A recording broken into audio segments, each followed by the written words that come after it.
구독, 좋아요, 알림 설정 부탁드리겠습니다. 안녕하세요. 털보이사입니다. 오늘 손목 터널 증후군 수술에 관해서 말씀을 드려보겠습니다. 손목 터널 증후군 대뜸 무슨 수술이냐?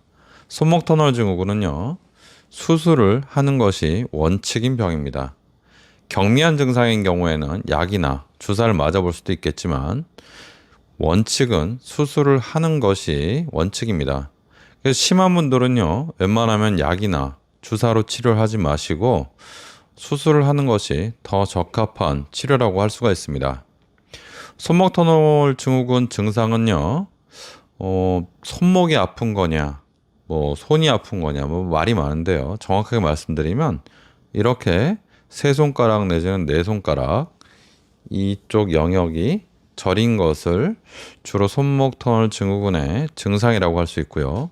손목은 잘 안 아픕니다. 어떤 곳에서는 손목이 아프다고, 손목이 아프니까 손목 터널 증후군이다 이렇게 말하고 있는데요. 좀 잘못된 그 설명이고요. 손목 터널 증후군은 힘줄들이 쭉 모여서 지나가는 통로가 여기에 있거든요. 여기가 손목 터널입니다. 이 손목 터널에 힘줄들이 이렇게 모여서 지나가는데 이 힘줄들과 같이 지나가는 신경이 하나 있습니다. 그게 정중신경인데 정중신경이 이렇게 퍼지거든요. 그래서 힘줄이 두꺼워지면서 정중신경이 눌리면 손이 저리고 아프고 감각이 떨어지고 힘이 빠지고 이런 증상이 나타나는 것을 손목 터널 증후군이라고 할 수 있습니다. 손목 터널 증후군의 원인은 뭐냐? 손목 터널 증후군의 원인은 잘 모릅니다. 손목 터널 증후군의 원인은 저도 옛날에는 손을 많이 써서 그렇고 무슨 병이 있어서 그렇다고 계속 이렇게 환자들한테 설명을 했었는데요. 공부를 계속 하다 보니까 아주 공신력이 있는 그런 책이나 아주 그 레벨이 높은, 그러니까 아주 신뢰도가 높은 그런 논문에서 반복적으로 계속 나오는 내용이 손목 터널 증후군의 원인을 모른다는 겁니다. 저는 맨 처음에 무시하다가 자꾸 내용이 나오니까 이게 뭐냐 해서 곰곰이 생각해보고 책을 또 보고 여러 가지로 이렇게 또 찾아봤더니 원인을 잘 모르는 게 맞습니다. 손목 터널 증후군의 원인은 이렇게 손을 많이 써서 그렇다기보다는요, 병이 그냥 찾아온 거죠. 원인을 잘 모릅니다. 그래서 손목 터널 증후군의 원인이 뭡니다, 뭐를 조심하십시오 하는 말은요, 좀 약간 잘못된 겁니다.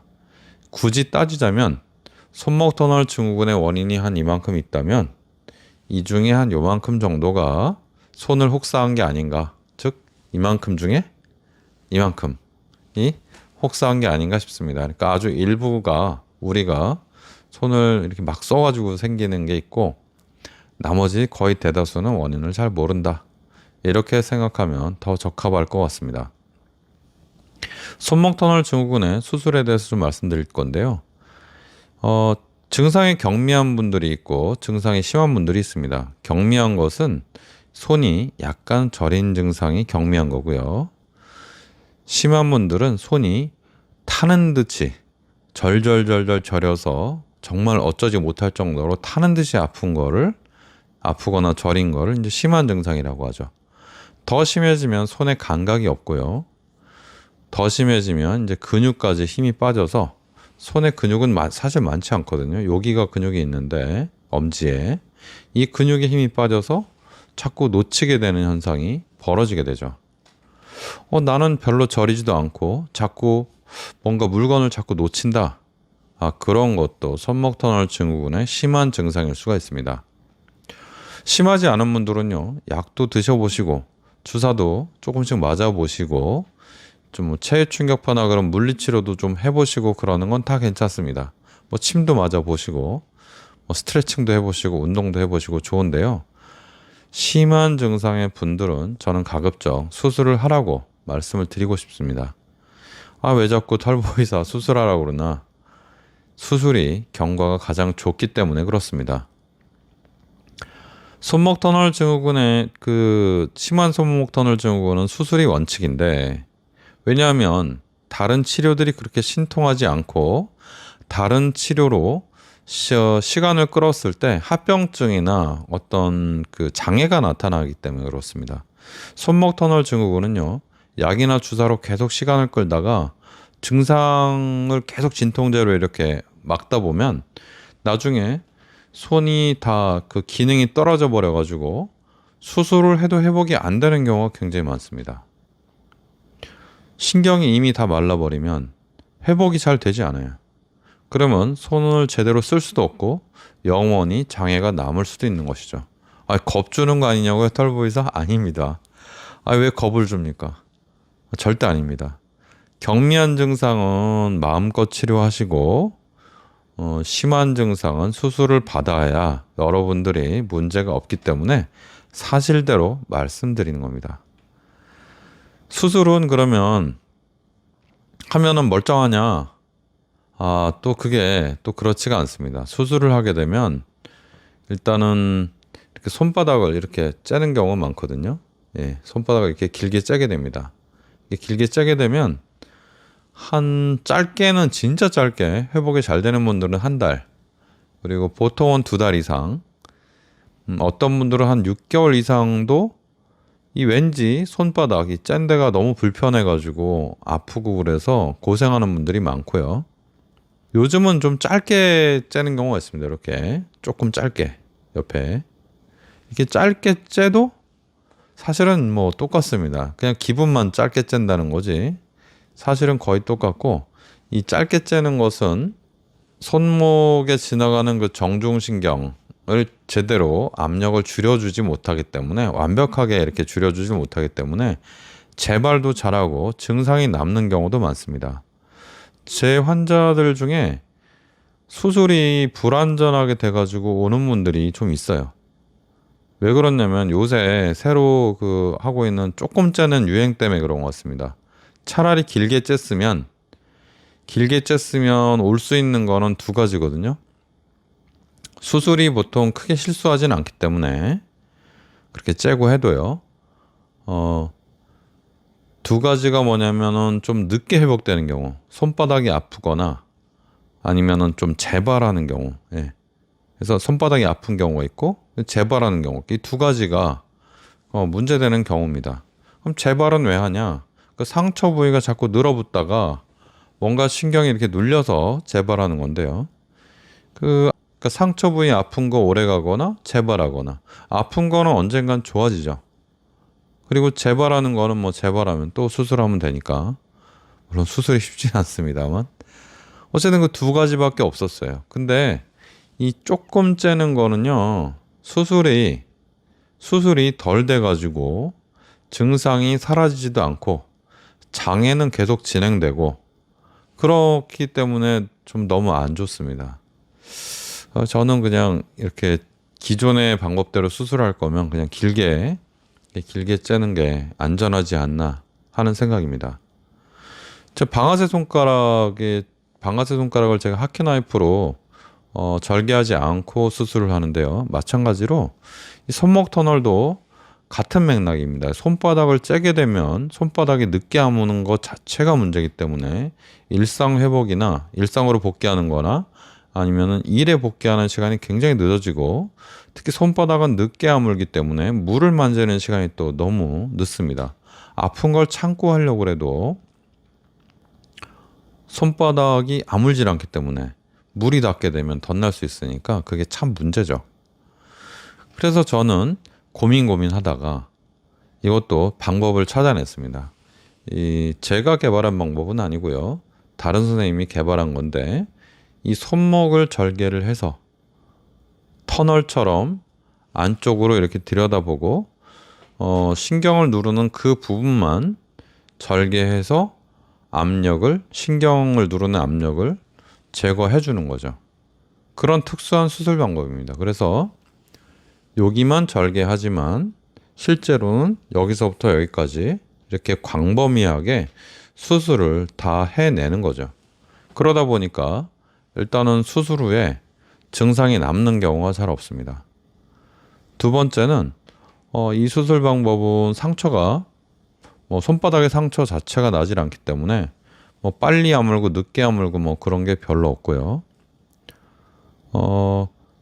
손목에만 상처가 있기 때문에 수술 후에 며칠 지나지 않아도 사실 뭐 손목에 물 묻을 일은 별로 없기 때문에 며칠 지나지 않아도 통증을 본인이 참을 수 있으면, 아주 과도하게 통증이 있지 않으면 그냥 일을 해도 됩니다. 일을 해도 된다는 말이 어떤 의미냐면요. 기존에 이렇게 손바닥을 절개한 수술은 재발이 항상 문제가 됐기 때문에 재발하지 않으려면은 이렇게 깁스를 딱 하고 한 2주나 4주 동안 손을 못 움직이겠습니다. 아예 보조기를 차고. 근데 저는 이 방법은 보조기 안 차도 손 마음대로 움직여도 재발과 관계없다. 그래서 획기적인 방법이죠. 손바닥에 상처도 없고 써도 문제가 없고 통증도 적고 재발도 잘 없고, 그래서 이 방법이 아주 좋은 수술 방법입니다. 심한 방아쇠 손가락은 수술이 원칙인데 수술이 큰 문제가 없고 경과가 너무 좋다. 그러면 정말 좋은 수술법인데 왜 다른 선생님들은 그렇게 안 하고 손바닥을 절개를 하시고 약간 어떻게 보면 제대로 된 방법이 아니죠. 편법 비슷하게 조금 째가지고 오히려 문제를 만드냐. 이거는 치명적인 단점이 있습니다. 제가 쓰는 수술 방법이 개발하신 분은 잘 모르시더라고요. 근데 제가 이걸 배우다 보니까 너무 어려운 거예요. 그러니까 수술 방법 자체가 너무 어려운 게 최대의 단점입니다. 그럼 너무 어려우면 사고가 나냐? 사고는 또 잘 안 납니다. 왜냐하면 너무 어렵기 때문에 그 수술을 자유자재로 할 수 있을 때까지 도달한 선생님들은 사고를 잘 안 치는 것 같기도 합니다. 사고가 거의 안 난다. 안전하다. 결과도 좋다. 그럼 왜 안 하냐? 수술이 방법이 너무 어려워서 의사 선생님들이 배우기가 어렵다 하는 게 이 수술 방법의 장단점입니다. 그럼 단점만 극복하면 모든 게 좋죠. 그러니까 이 방법을 제대로 배우기만 하면, 의사 선생님들이 제대로 배우기만 하면 정말 좋은 수술을 마음껏 이렇게 할 수가 있는데 너무 어려워서 못 배웁니다. 그럼 털보에서는 어떻게 배웠냐?